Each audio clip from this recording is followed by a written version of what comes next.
Bonjour. Bonsoir, bonsoir. Merci Seigneur. Alléluia. Jesus. Merci Seigneur.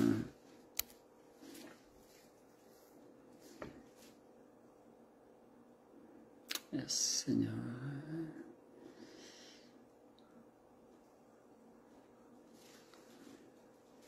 Bon.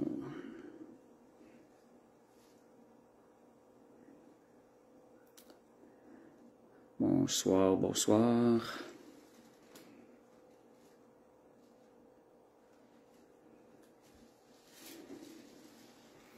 Bon.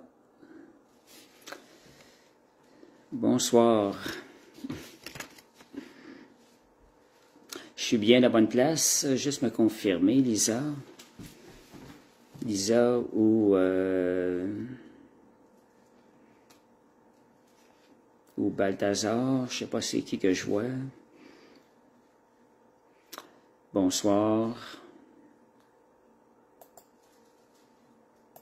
Je vais jouer un petit peu de musique en attendant. Bonsoir tout le monde. On va attendre que quelques personnes se joindre et je vais prendre le lien en même temps pour le distribuer. Bon, j'ai des spectateurs. Bonsoir Nadia, bonsoir Lisa. Sur le nouveau site Jesus ADN. Merci Seigneur.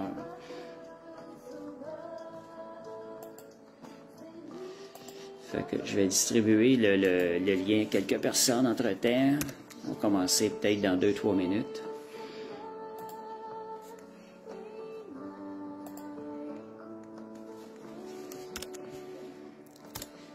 C'est ça. Commencer dans 2-3 minutes.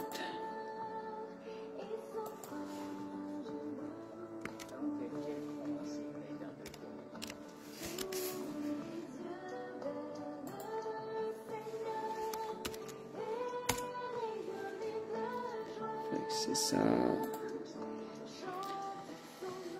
OK. Merci Seigneur. J'espère que vous avez passé une belle journée. Pas trop occupée. Disons que c'était pas mal occupé. De mon côté, j'envoie quelques liens.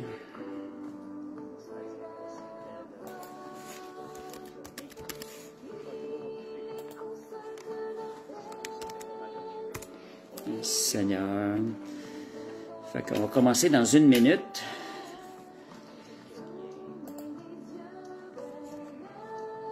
Merci Seigneur.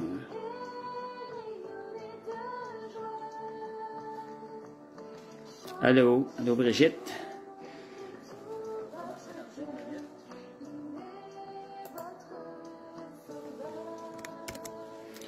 OK, on va commencer bientôt. 8h05. Bon. On va arrêter ça, on va arrêter la petite musique. Tourner les yeux vers le Seigneur. Bonsoir Françoise. Je le prononce comme il faut.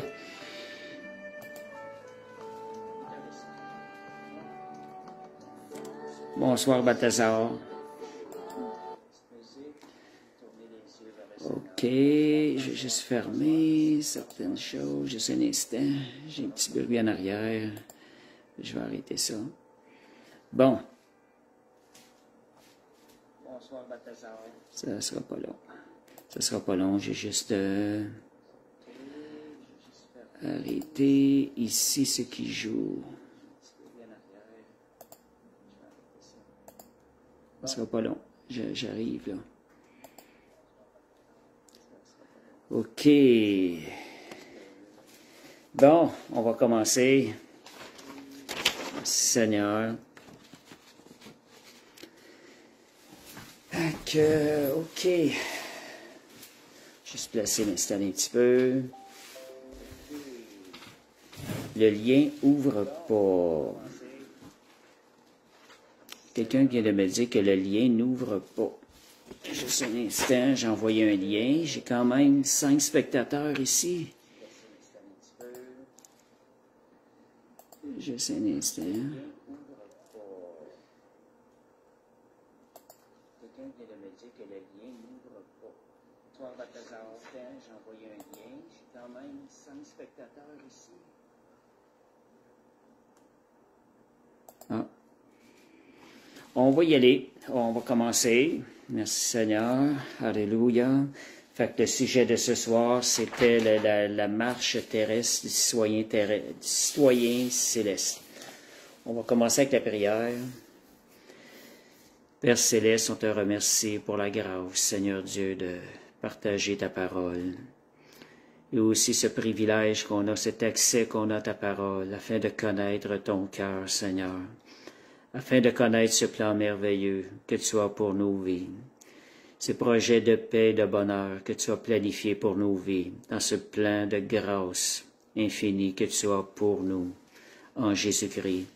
On veut te remercier pour le Saint-Esprit que tu nous donnes, Seigneur Dieu, pour nous révéler, Seigneur Dieu, ce plan, et pour nous aider à y marcher pleinement. Merci pour cette grâce de te connaître, Seigneur, et de te servir avec le Saint-Esprit. Amen. Merci, Seigneur. Amen. Merci, Seigneur. Amen. Fait qu'on va commencer l'étude avec, c'est ça, la marche terrestre du citoyen céleste. Dernièrement, depuis 2 semaines, le mot citoyen céleste me revenait à l'idée. Que j'ai juste un instant, je vais répondre à quelqu'un qui me demande le site.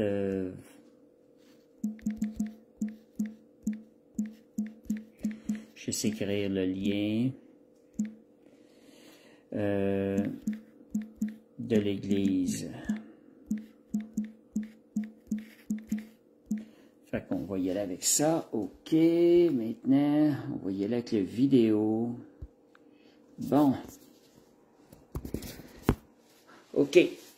C'est ça. Dernièrement, je pensais à ça. Je trouve que c'est quand même quelque chose à méditer. C'est pas évident de réaliser un peu ce terme-là, le citoyen céleste. M'amener à réaliser vraiment notre position, qui on est vraiment. Puis en réalisant qui on est, ben ça va nous aider à vraiment à vivre notre position, vivre comme le Seigneur veut que l'on vive. Donc, comme le pasteur dit, des êtres spirituels qui règnent sur la terre. Bon, les liens que j'ai partagés ne semblent pas fonctionner, mais on va continuer l'étude. Ceux qui sont là, on partagera les liens plus tard. C'est ça, c'est quelque chose que je m'emmenais à méditer de plus en plus dernièrement. Puis cette semaine, je pensais peut-être parler de cela. Puis finalement, quand j'ai commencé à m'arrêter, à réfléchir à ça, là, des points me sont venus. Puis je trouve qu'il y a beaucoup d'endroits dans la parole qui nous parlent de cette situation-là, de nous comme citoyens célestes. Et des questions qu'on se pose des fois, vous êtes sûrement déjà toutes posées. C'est pourquoi lorsque Dieu nous a sauvés, il ne nous a pas emmenés directement au ciel. Pourquoi? On sait quand on était sauvés, on était purs, on était revêtus d'une robe blanche, on était purifiés de tous nos péchés. Et si je vous pose la question, s'il y en a qui veulent répondre, est-ce que vous vous sentez aussi pur aujourd'hui que lorsqu'au moment où vous avez été sauvés? Si je vous pose la question, je ne sais pas s'il y en a qui peuvent répondre. Puis je reviens, c'est ça sur la question, entre-temps, c'est lorsque Dieu nous a sauvés, pourquoi il ne nous a pas emmenés directement au ciel? Et pourquoi qu'il nous a laissés sur terre? Il y a des questions, mais la parole de Dieu donne des réponses à ça.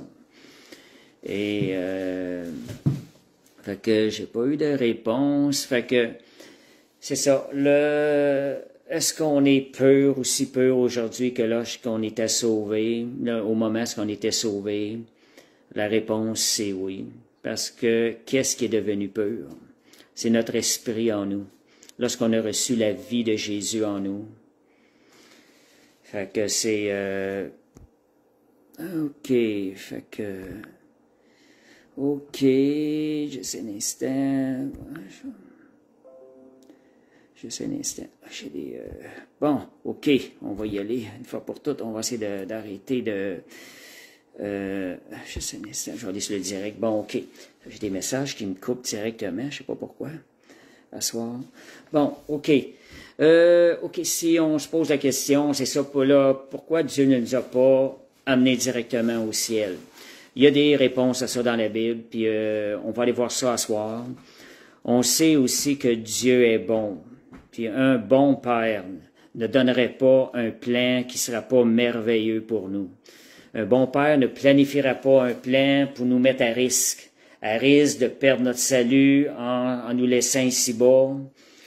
C'est sûr qu'il y a une possibilité de rejeter le salut.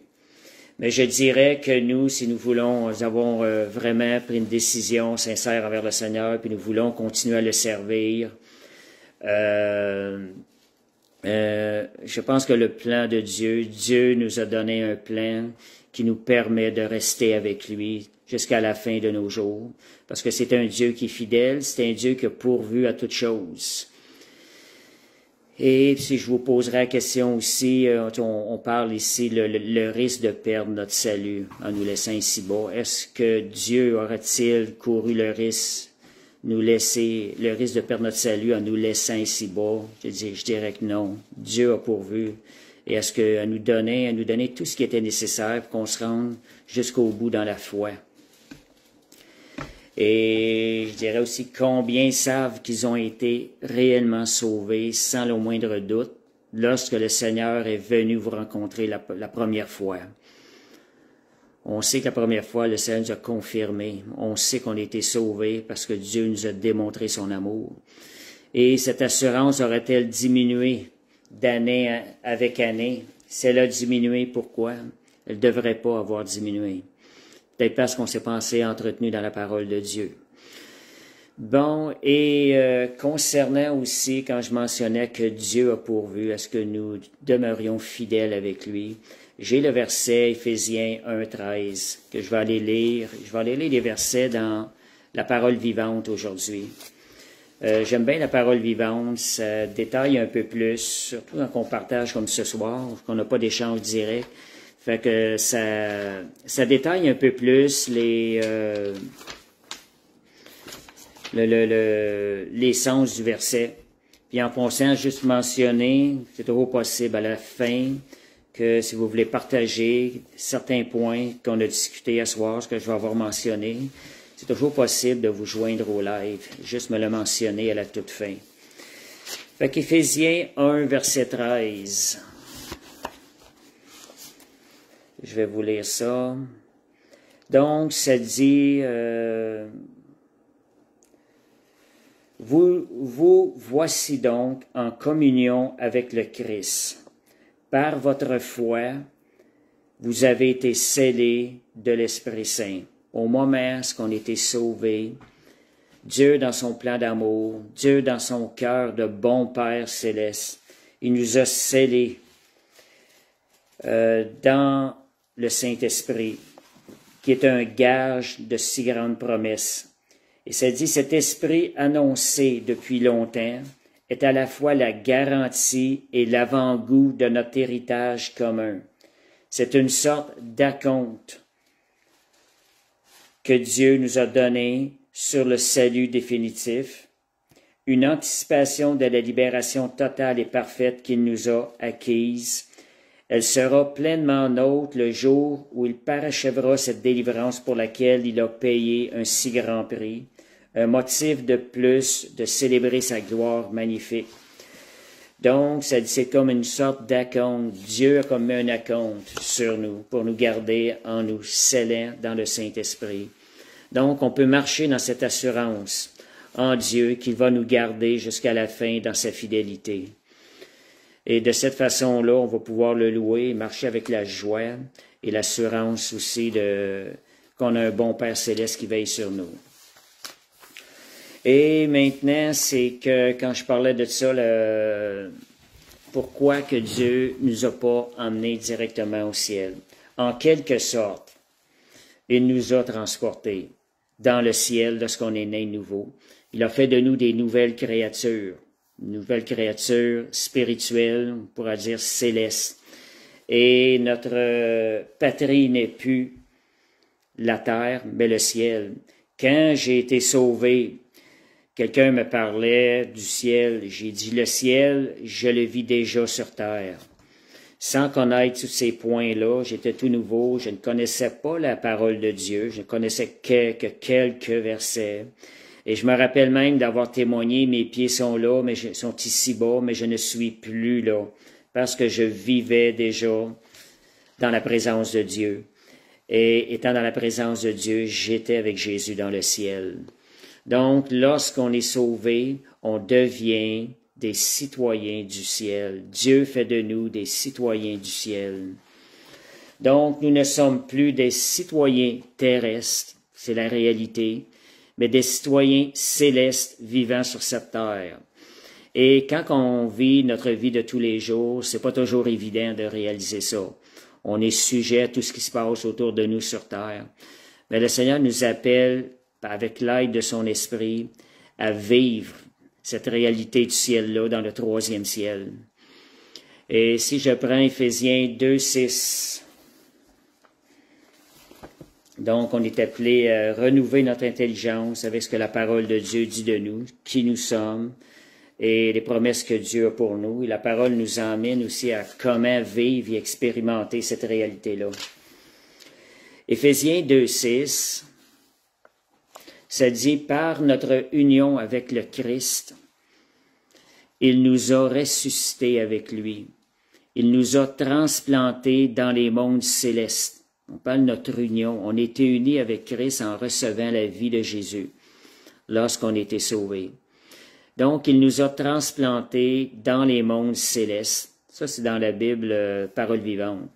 Nous donnant notre place sur le trône avec le Christ, dans le royaume qui n'est pas d'ici-bas. Donc, dans la version habituelle, ça dit « Nous sommes assis avec Christ dans les lieux célestes ». Et le terme n'est pas dans un avenir. Le terme est bien au présent. Nous sommes assis avec Christ dans nos lieux célestes. Si on dit qu'on a des sens physiques, la vue est un sens physique, ce qu'on voit de nos yeux dans le physique, c'est qu'on voit la terre autour de nous.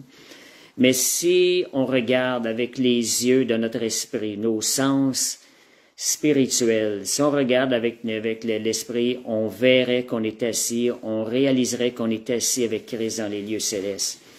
Avec tout ce qu'il nous a donné, il nous a donné son autorité, il nous a donné son pouvoir.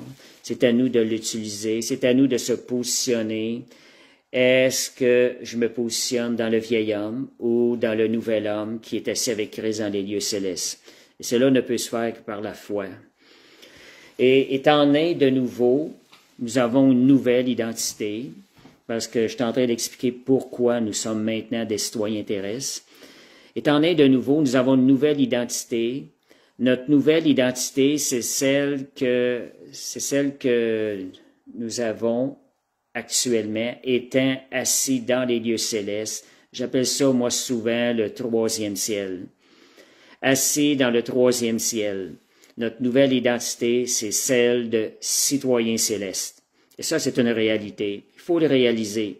Comme je dis, quand on va dans l'esprit, c'est là qu'on va être capable de réaliser. Dieu nous a donné un esprit nouveau. Quand on va dans l'esprit, on apprend à vivre les choses qui sont d'en haut. Et Éphésiens 2:19 aussi nous donne aussi une autre explication de notre position aujourd'hui, de notre nouvelle identité. Ainsi donc, vous n'êtes plus des étrangers du ciel, ni des gens du dehors, mais vous êtes des concitoyens des saints. Donc, étant devenus nés de nouveau, nous sommes appelés saints, nous sommes saints dans notre esprit, nous sommes des concitoyens des saints, gens de la maison de Dieu. Nous sommes membres de la famille des saints, membres de la famille de Dieu. Dieu habite dans le ciel. Dieu habite dans le troisième ciel. Et nous sommes membres de la famille de Dieu. Et le verset 21 et 22, Éphésiens 2, 21 et 22.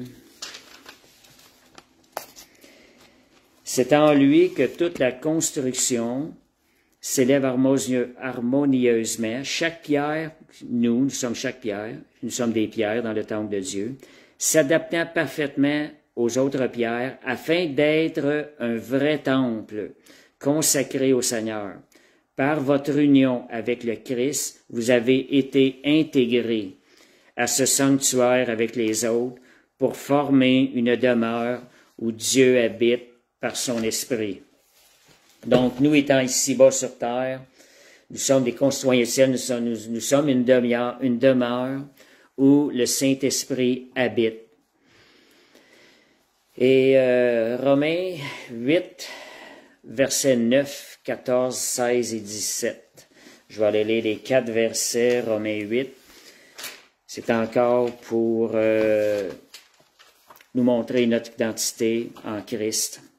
Romains 8, verset 9. Romains 8, verset 9.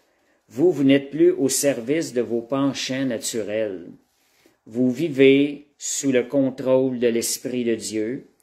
Vous suivez ses injonctions, si du moins il a fait sa demeure en vous. Et ça, fait sa demeure en nous, c'est quand nous naissons de nouveau. Évidemment, si quelqu'un n'a pas l'Esprit de Christ en lui, il ne fait pas partie des siens et ce n'est pas un vrai chrétien. C'est ce qu'on retrouve dans la version Parole vivante. Donc, c'est la condition première, ce qui fait de nous un citoyen. On va le voir tantôt dans certains versets.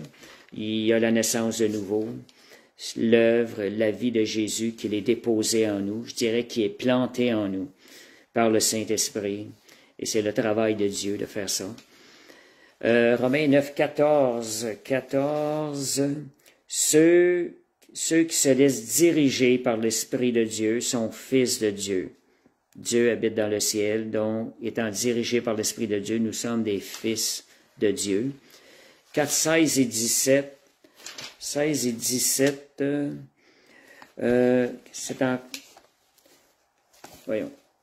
c'est encore l'Esprit Saint qui atteste à notre esprit, oui, tu es un enfant de Dieu.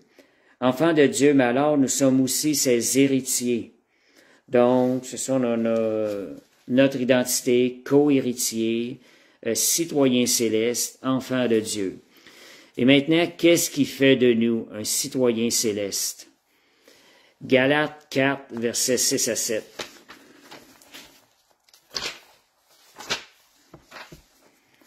Je vois un peu pas mal avec les versets à soir, vous commencez.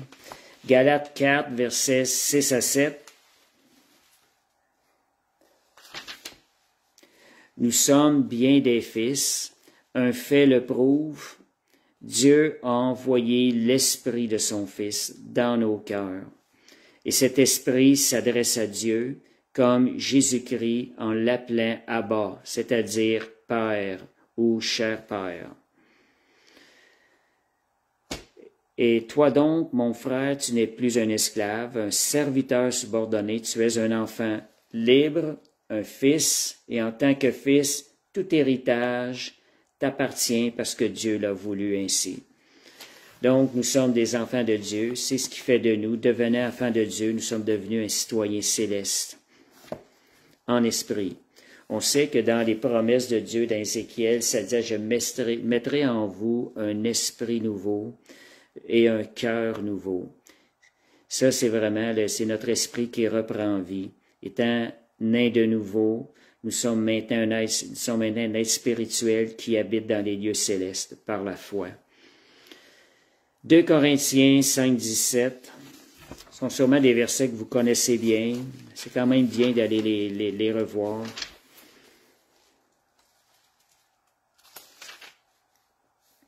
Si quelqu'un entre en communion vivante avec le Christ, il devient un homme nouveau. Il est recréé. c'est notre être intérieur a été recréé, notre être spirituel a été recréé. L'ancien état était dépassé. En d'autres mots, le vieil homme fait partie des choses du passé. Et dans la version habituelle, ça dit « toutes choses sont devenues nouvelles ». Toutes. Et les choses anciennes sont passées. Et je rappelle ici que les choses anciennes, c'est pas notre vie avant qu'on connaisse le Seigneur.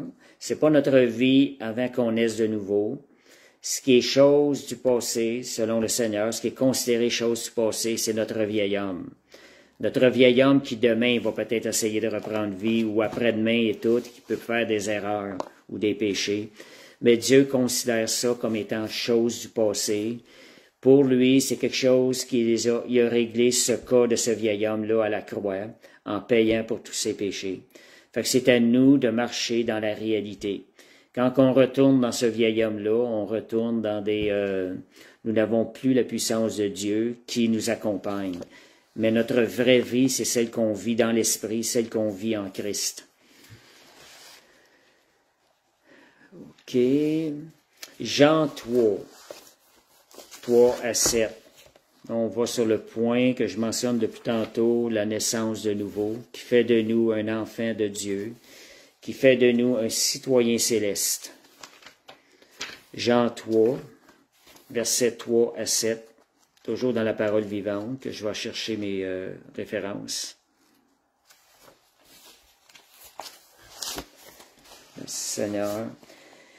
Vraiment, Jésus lui répondit, vraiment, je te l'assure, celui qui ne passe pas par une nouvelle naissance de l'Esprit, ne saurait voir le royaume de Dieu. Comment un homme déjà vieux, on voit que Nicodème, le prêtre avec qui Jésus est en train de parler, il considère ça avec ses yeux dans la chair. Il dit, comment un homme déjà vieux peut-il naître une seconde fois? Il ne peut tout de même pas retourner dans le sein de sa mère pour renaître. Jésus reprend, vraiment je te l'assure, à moins de renaître d'eau et d'esprit. Personne ne peut entrer dans le royaume de Dieu. On sait qu'on est corps, âme et esprit. Donc, à moins de naître d'eau et d'esprit, on ne peut entrer dans le royaume de Dieu. Et quand on naît d'esprit, on devient un enfant de Dieu et on devient un citoyen céleste. Notre demeure est dans les cieux. La naissance naturelle ne transmet que la vie humaine naturelle. Seule une naissance spirituelle peut transmettre la vie de l'esprit. Jésus dit, ne sois donc pas surpris si je t'ai dit, il vous faut tous passer par cette nouvelle naissance. Pour être un citoyen céleste, pour devenir un citoyen céleste, ça prend une naissance dans notre esprit. Le vent souffle où il veut, et tu en entends le bruit, mais tu ne sais ni d'où il vient, ni où il va. De même, c'est ça. Il en est ainsi de tout homme qui est né de l'esprit. Et d'autres paroles qui sont quand même assez simples, dit simplement, mais qui sont puissantes. Jean 5, 24, je peux juste vous lire la petite référence. C'est celui qui croit en moi a la vie éternelle. Ça, c'est des points que je me posais des questions. Le mot a la vie éternelle, non pas aura la vie éternelle, mais celui qui croit en moi a la vie éternelle. Donc, étant devenus citoyens célestes, nous avons cette vie éternelle-là en nous. Nous avons commencé à vivre la vie éternelle. OK. OK, merci Seigneur. Oups. J'ai de la misère un petit peu avec mon direct ce soir. J'arrive aussi au verset Acte 26, 18. Nous sommes passés des ténèbres à son admirable lumière. Amen. Celui qui passe par la croix, oui, devient un enfant de Dieu, devient citoyen céleste. Acte 26, 18. Merci Seigneur, amen. Acte 26, 18.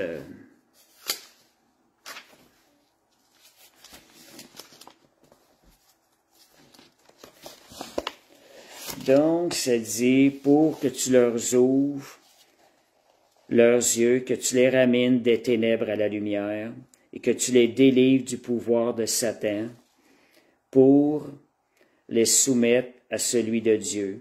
Donc, ici, ça parle 26-18, c'est que nous sommes transportés du monde de ténèbres au monde de lumière. C'est ce qui fait de nous un citoyen céleste. Nous sommes maintenant transportés dans le royaume du Fils de son amour. Et nous sommes devenus aussi un peuple acquis, une nation sainte. 1 Pierre 2, 1, 9. Donc, ce sont des termes qui nous donnent, qui nous disent, qui nous, en quelque sorte, qui définissent notre identité nouvelle lorsqu'on est né de nouveau en Christ. Et maintenant, nous avons vu qu'est-ce qui fait de nous un citoyen céleste, mais pourquoi maintenant, on va voir pourquoi nous sommes laissés sur terre. Donc, on voit un petit peu plus, on va aller voir un petit peu plus le côté pratique. Pourquoi qu'on a été laissés sur terre? Pourquoi qu'on n'a pas été emmenés avec Jésus dans le ciel au moment où est-ce qu'on a été sauvés? Dieu avait un plan, Dieu nous a quand même scellés dans le Saint-Esprit, et par sa fidélité, il nous garde en lui. Mais il nous a laissés sur terre dans un but. Il y a une raison pour cela. Une des raisons, c'est que Dieu veut finir le travail que Jésus a commencé. On sait que Jésus, dans son plan, on a vu, Jésus est venu vivre sur terre une vie sainte, pure, sans péché. Il est venu démontrer le cœur du Père. Il est venu démontrer l'amour qui était dans le cœur du Père. Et c'est ça, je regarde, c'est ça, il est venu terminer. Donc, pourquoi nous sommes laissés sur terre? C'est pour finir le travail que Jésus a commencé. Nous, par son esprit, nous sommes des petits Christ, en quelque sorte. Nous avons reçu la vie de Jésus en nous. Donc, nous devons manifester la vie de Jésus sur cette terre, démontrer aux gens qui sont autour de nous qui est le Père Céleste et de quel amour il les a aimés et qu'il les aime encore. Nous devons démontrer aussi, par la vie de Jésus qui vit en nous, comment Jésus a aimé ce monde qui est perdu, ce monde qui lui est rebelle actuellement. Fait que Dieu, à travers ça, il nous a laissés sur terre pour nous faire participer dans un plan de gloire. C'est nous devenons des instruments pour des conduits qui vont emmener les gens, conduire les gens à Christ. Et autre chose, c'est que nous sommes aussi appelés, on était à expérimenter le troisième ciel, les bénédictions des troisième ciel. Éphésiens 1, 3, ça dit, nous avons été bénis de toute bénédiction dans les lieux célestes en Jésus-Christ. Donc, ça parle, nous avons été bénis. Pourtant, on vit avec nos deux pieds charnels, on est quand même sur cette terre, notre position est là, mais notre citoyenneté est celle du ciel. Donc, on était appelé à expérimenter le troisième ciel ici-bas sur terre, les bénédictions du troisième ciel. Par notre foi, nous les emmenons ici-bas sur terre. Et aussi, nous sommes appelés à amener, comme la prière du Notre Père qui dit que ta volonté qui est faite dans le ciel soit aussi faite sur cette terre. Donc, nous sommes amenés à faire la volonté qui est faite dans le troisième ciel et à l'amener ici-bas sur terre, à travers notre obéissance à Christ, en laissant l'Esprit de Dieu travailler à travers nous. La volonté de Dieu va se faire ici-bas sur terre. Et on va voir aussi plus spécifiquement pourquoi nous avons été laissés sur terre, étant nés de nouveau, après avoir été purifiés, après avoir reçu notre heure blanche. On va aller voir pourquoi. Éphésiens 2, verset 7. Merci Seigneur.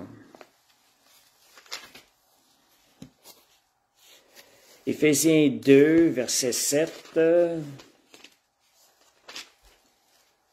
2, je vois le verset 9. OK. Bon. Je suis dans Hébreu. Je comprends que c'était pas le bon verset. Éphésiens 2, verset 7. C'est pas tout à fait la même chose, Hébreu. Donc, le verset 7, ça dit pourquoi, afin de démontrer pourquoi on était laissé sur terre. C'est afin de démontrer Ça dit juste avant, dans le royaume, nous donnant notre place sur le trône avec Christ, dans le royaume qui n'est pas des ci-bas. Donc, notre place est dans notre royaume n'est pas des ci-bas. Et ça dit pourquoi? Afin de démontrer pour tous les âges à venir, l'extraordinaire richesse de la grâce de Christ, par la bonté qu'il nous a témoignée en Jésus-Christ. Donc, nous sommes ici-bas sur terre pour être un témoignage de la grâce de Christ, que Christ est venu sauver quelqu'un qui était perdu, comme que Christ transforme les vies, là où il n'y avait peut-être plus d'espoir, et qu'aujourd'hui la gloire de Dieu est transposée à travers notre vie. Donc, Dieu reçoit la gloire. Donc, ça dit ici, je répète, ça dit l'extraordinaire richesse de sa grâce, par la bonté qu'il nous a témoignée. Donc, c'est afin que nous témoignions de la grâce de Dieu. Il nous a laissés sur terre pour faire connaître sa grâce, le Seigneur, et que Dieu reçoive la gloire. Et 2 Corinthiens 4, versets 11 à 12. Donc, pourquoi qu'on a été laissés sur terre? 2 Corinthiens 4, versets 11 à 12. Il y a une raison. Et le Seigneur n'aura pas fait ça pour rien, sans un but. Ça dit, tout au long de notre vie, nous sommes livrés à la mort à cause de Jésus, afin que la vie de Jésus transparaisse aussi à travers notre corps mortel, que ce soit parmi les gens autour de nous, dans notre travail, où est-ce qu'on travaille, avec les gens qui sont autour de nous, qui nous côtoient. Une des raisons, c'est afin que la vie de Jésus soit manifestée. Et ça dit juste avant, nous sommes livrés à la mort. Le vieil homme est livré à la mort constamment, afin que ce soit la vie de Jésus qui soit transparaisse à travers nous, qui soit manifestée à travers nous. Donc, une des raisons, si on se demande pourquoi qu'on est là, c'est important de le savoir, d'être attentif à ça et de laisser la vie de Jésus être manifestée à travers nous, laisser son amour être manifesté à travers nous. Et je parle des fois quand on va témoigner aux gens aussi, l'important de réaliser que l'amour de Jésus, que la vie de Jésus, elle est en nous, et de laisser cet amour-là aller vers les gens. Et les gens vont voir que c'est pas un amour, ils vont ressentir que ça vient pas de l'homme, que c'est vraiment un amour qui est spécial, c'est l'amour de Dieu. L'évangélisation est un endroit particulier pour laisser la vie de Jésus être manifestée. Fait que on va voir aussi Jean 15, 19 à 25, une des choses aussi. On sait que nous autres, nous sommes appelés à manifester l'amour de Jésus parmi un monde de ténèbres. Donc, Jean 15,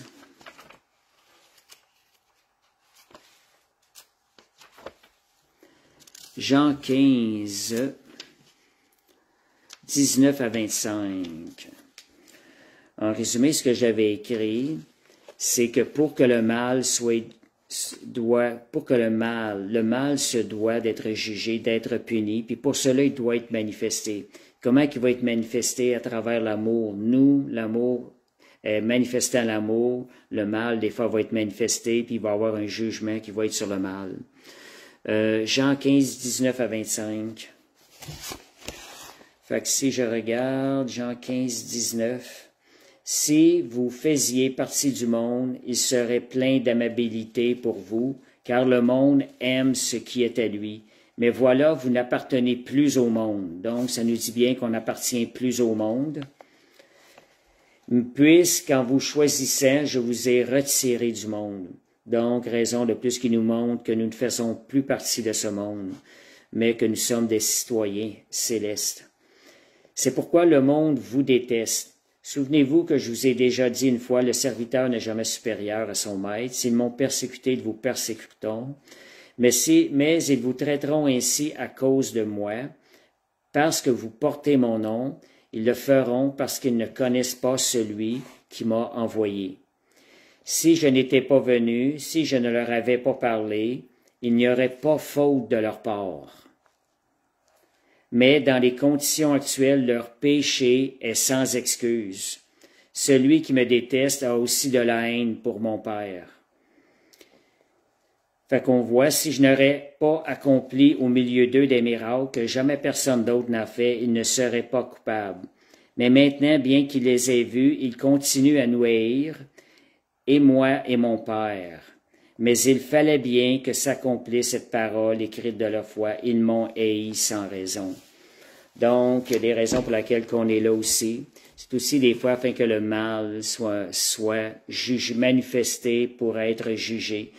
Lorsque ces gens-là vont arriver au ciel, ils n'auront aucune raison valable de dire qu'ils ne méritaient pas ces choses-là, parce que l'amour, Dieu va leur avoir été présenté. Et on regarde aussi, on va aller au Jean 17, 14 à 23. Pourquoi qu'on est là? Je vais regarder le temps un peu. Jean 17, 14 à 23. C'est afin que le monde connaisse Jésus. Jean 17, 14 à 23.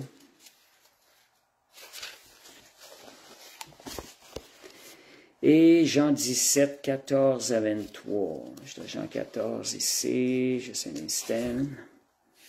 Jean 17, 14 à 23.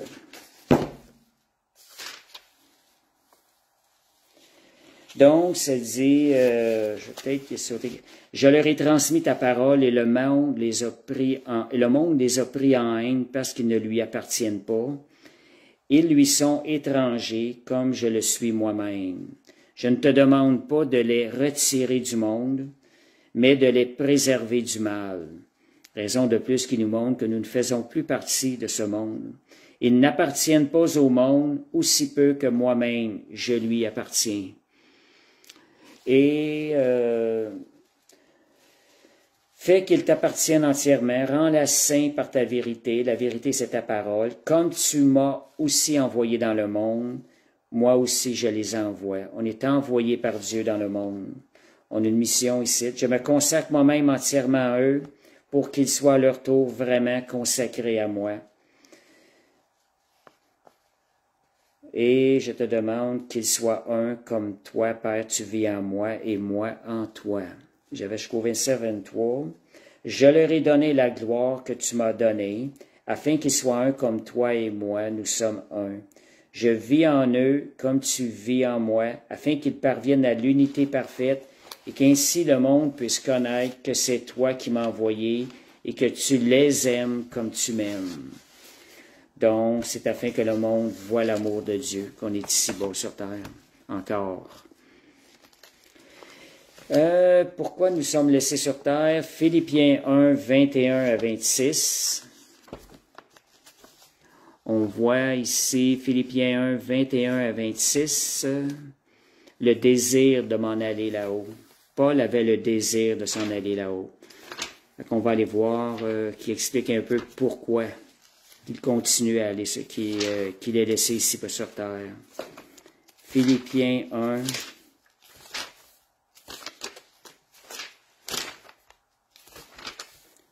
Philippiens 1, 21 à 26.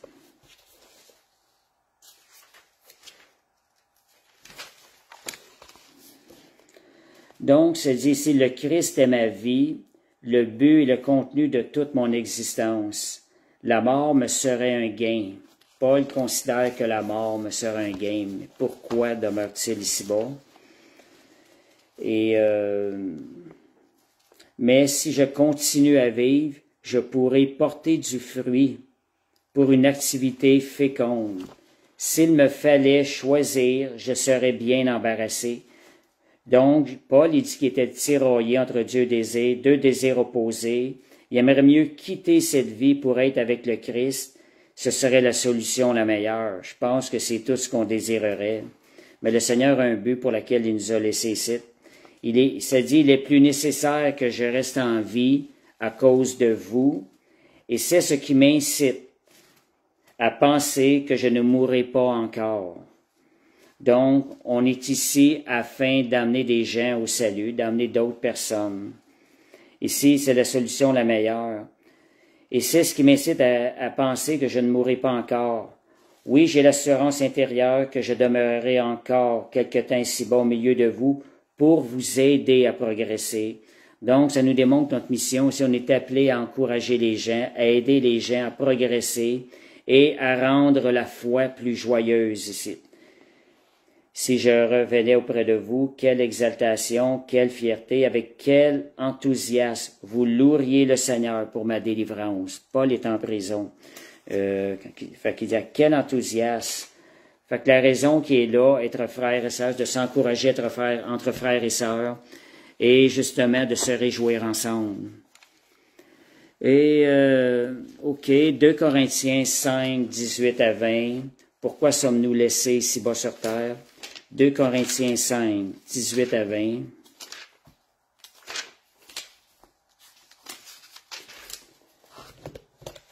Ça dit ici, tout cela, du début à la fin, est l'œuvre de Dieu. Il nous a réconciliés avec lui-même par le Christ. Il nous a confié le mystère de la réconciliation.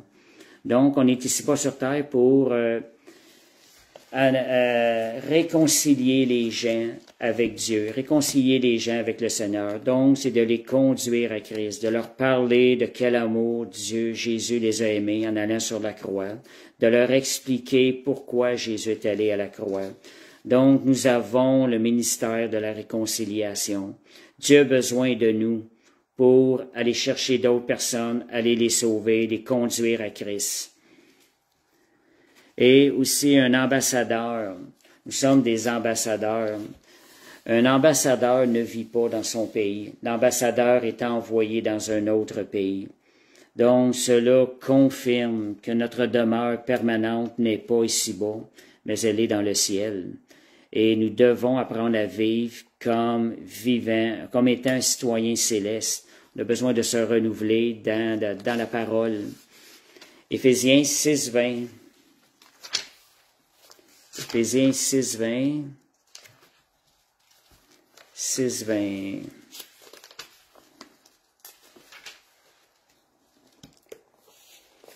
C'est de cette bonne nouvelle que j'ai été établi ambassadeur.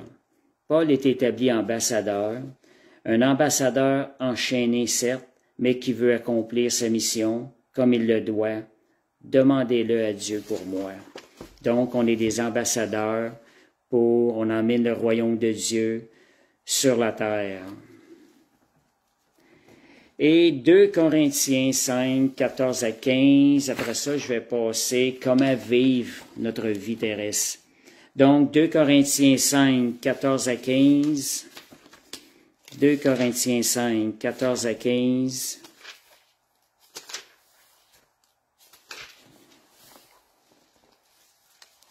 « 5, 14 à 15.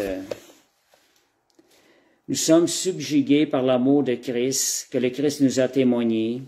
Il nous étreint, nous presse, il nous pousse en avant. Dans une version, ça dit « l'amour de Christ nous presse », afin que nous ne vivions plus pour nous-mêmes, mais pour celui qui est mort et ressuscité. C'est ça. Et pourquoi est-il mort pour tous? Pour que ceux qui ont été ressuscités à une vie nouvelle ne continuent pas à mener une vie selon leur gré, une petite vie égoïste, mais qu'ils vivent pour celui qui est mort à leur place et fut ressuscité pour leur salut. Donc, on est appelé à vivre une vie pour celui que nous ne vivons plus pour nous-mêmes. On perd notre temps si on vit pour les choses de ce monde, si on vit pour le vieil homme. Il faut réaliser qu'on est en train de perdre notre temps parce qu'on est appelé à vivre pour celui qui est mort et ressuscité pour nous. Une bonne chose qui peut nous aider, c'est le matin peut-être de dire ces paroles-là. Seigneur, si je vis, c'est pas pour moi que je vis. C'est pas pour moi que je t'envie aujourd'hui, mais c'est pour toi, Jésus, qui est ressuscité et mort pour moi. C'est notre raison de vivre et c'est bon des fois de se le rappeler et de le confesser en se levant le matin. Maintenant, comment vivre notre vie terrestre? Est-ce que nous vivons comme des citoyens terrestres, comme si notre demeure permanente serait ici-bas? Des questions à se poser des fois. Est-ce qu'on est en train de vivre de cette manière-là? Et Marc 8, 36 à 37, Marc 8, 36 à 37, Gagner le monde entier, perdre son âme. Des questions à se poser. Est-ce qu'on est, question qui nous emmène, Marc 8, je vais quand même le lire, Marc 8, 36 à 37.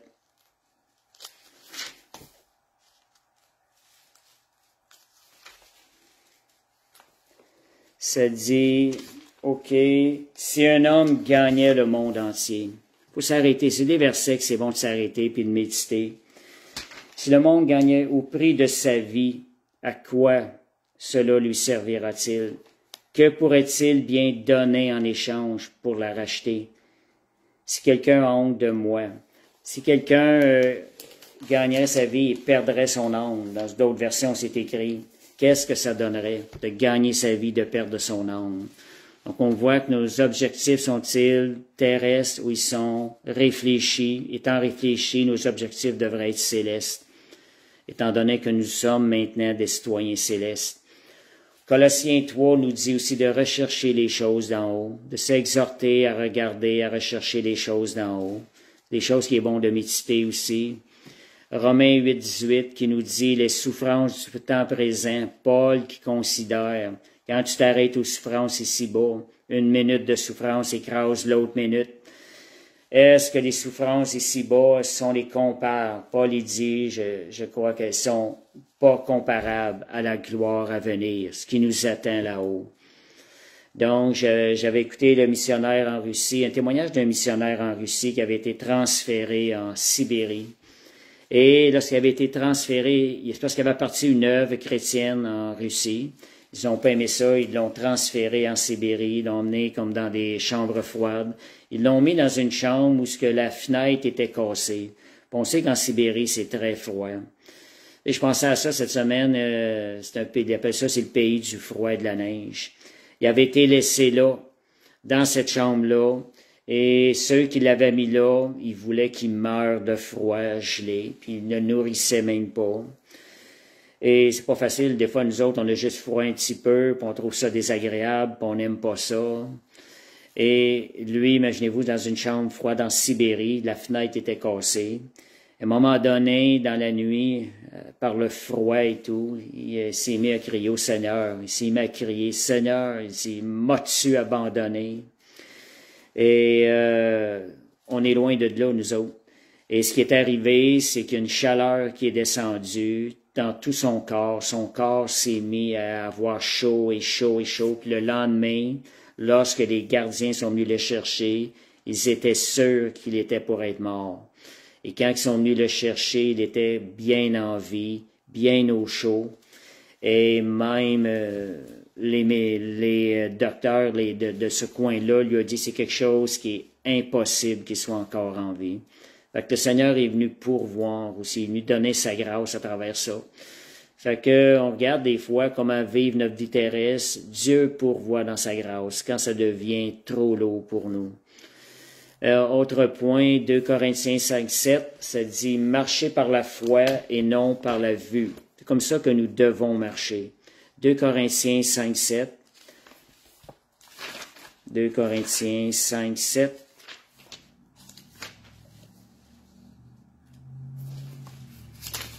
Fait que ça disait « Car nous cheminons guidés par la foi et non par la vue. » Donc, dans d'autres versions, ça dit de marcher par la foi et non par la vue.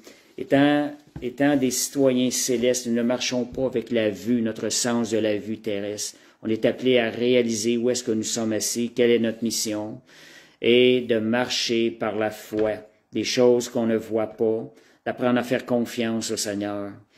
C'est comme ça qu'on peut vivre notre vie terrestre. Un citoyen céleste qui marche, comment il doit fonctionner dans la vie terrestre, c'est par la foi. Il doit exercer sa foi, mettre sa confiance en Dieu, dans Dieu qui est bon, dans Dieu qui est pourvoi. Et aussi comment vivre la vie sur terre, Galates 2:20, ça dit ma vie dans la foi. Je vis dans la foi au Fils de Dieu qui m'a aimé et qui s'est livré pour moi. Et ça dit, dans ce verset-là, ce n'est plus moi qui vis, c'est Christ qui vit en moi. Donc, on est appelé à marcher cette vie-là dans la foi, ayant la vie de Jésus en nous. Nous relâchons la vie de Jésus autour de nous. Nous sommes appelés à vivre cette vie de foi en Jésus-Christ. Un autre point aussi, c'est Romains 8:8, il n'y a plus aucune condamnation pour ceux qui sont en Jésus-Christ. Donc, quand vous réalisez que la condamnation qui vient sur votre vie, ce n'est pas la manière de vivre du citoyen céleste. Il doit apprendre à vivre par la foi. Il doit apprendre à vivre par la foi. Et la condamnation, c'est pour le vieil homme. Nous sommes nés de nouveau, nous sommes une nouvelle créature. Cette nouvelle créature-là a été rachetée par Christ et elle a été revêtue. C'est une nouvelle créature, c'est la vie de Jésus. Donc, la condamnation ne peut juste faire que nous arrêter, nous empêcher de servir le Seigneur avec tout ce qu'il a mis en nous. Donc, c'est le feu du Père Céleste qui vit en nous. C'est comme Balthazar le mentionne actuellement. Merci Seigneur. Nous sommes, je vais aller un petit peu plus vite, nous sommes appelés à marcher comme des enfants de lumière, Éphésiens 5:8, juste ressortir les points, et marcher d'une manière digne du Seigneur, 1 Thessaloniciens 2:12. Derniers ingrédients, nous sommes appelés à marcher par l'Esprit. Galates 5:16, marchez par l'Esprit, vous n'accomplirez pas les désirs de la chair. Le citoyen céleste doit apprendre à réaliser son identité et à marcher par l'Esprit. Dernière chose, le dernier ingrédient important, c'est la joie. Pourquoi des fois notre joie est affectée par les choses terrestres, les choses qui se passent autour de nous? Pourquoi qu'on perd notre joie? Les choses qui nous emmènent, on doit s'arrêter. Mais écoute, Seigneur, là, c'est pas normal, là. Tu sais, si je suis citoyen céleste, je ne suis plus de ce monde. Pourquoi ces choses-là m'affectent tellement autour de nous?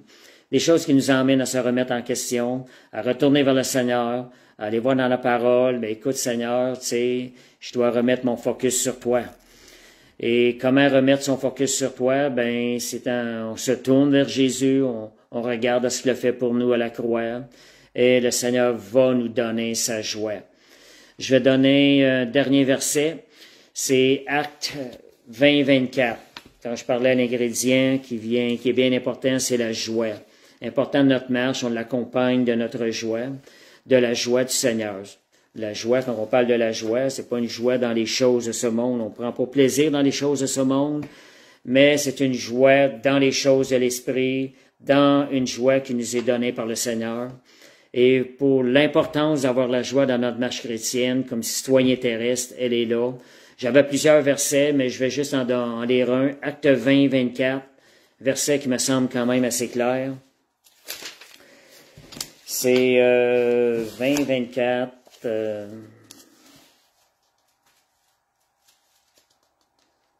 Grâce aux hommes.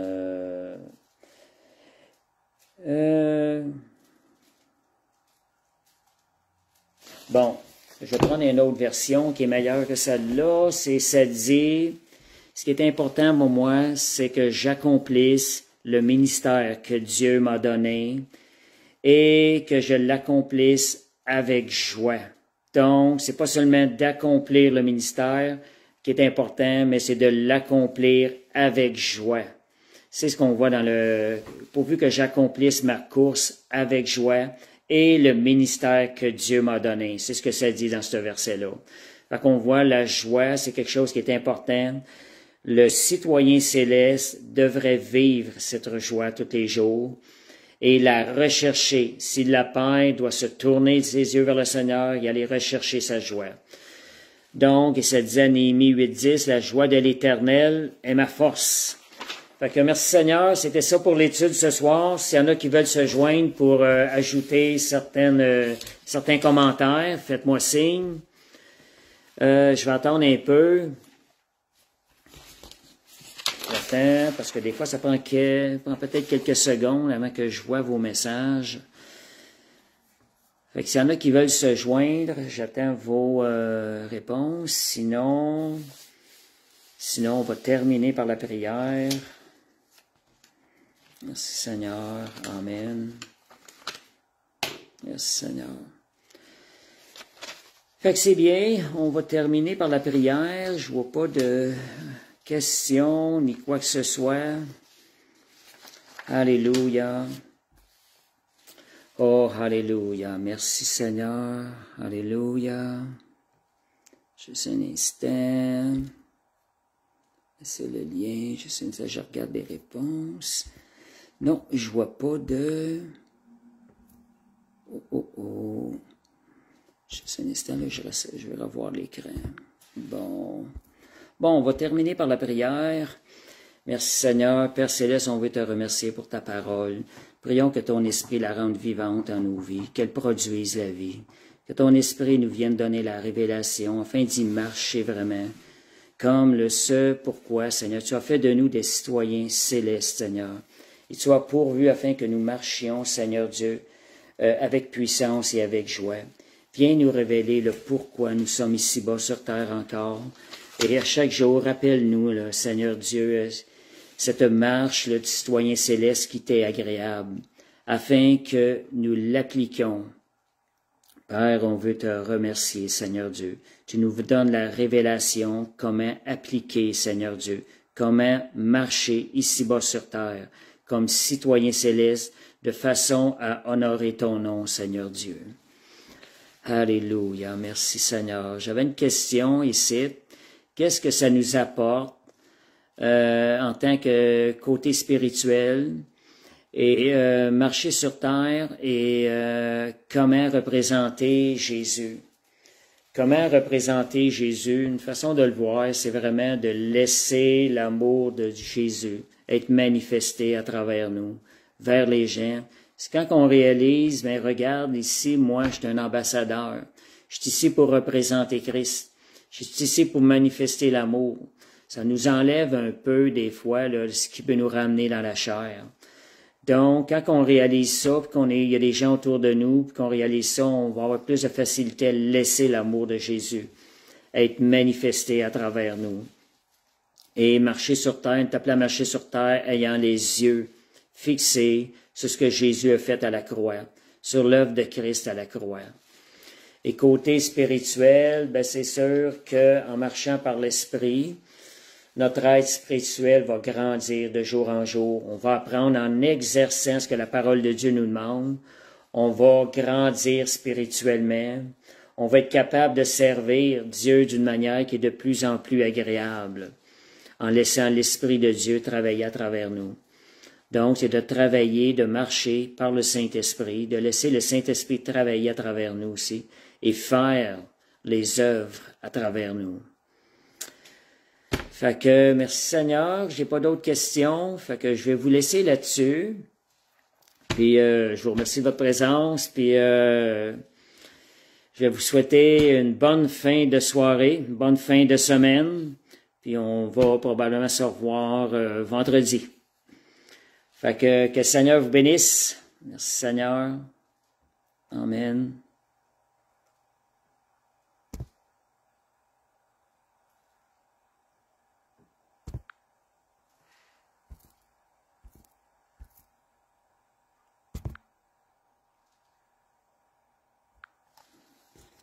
Terminé. Oups, la misère à terminer le vidéo. Je vais mettre terminé ici. Bon, mais merci.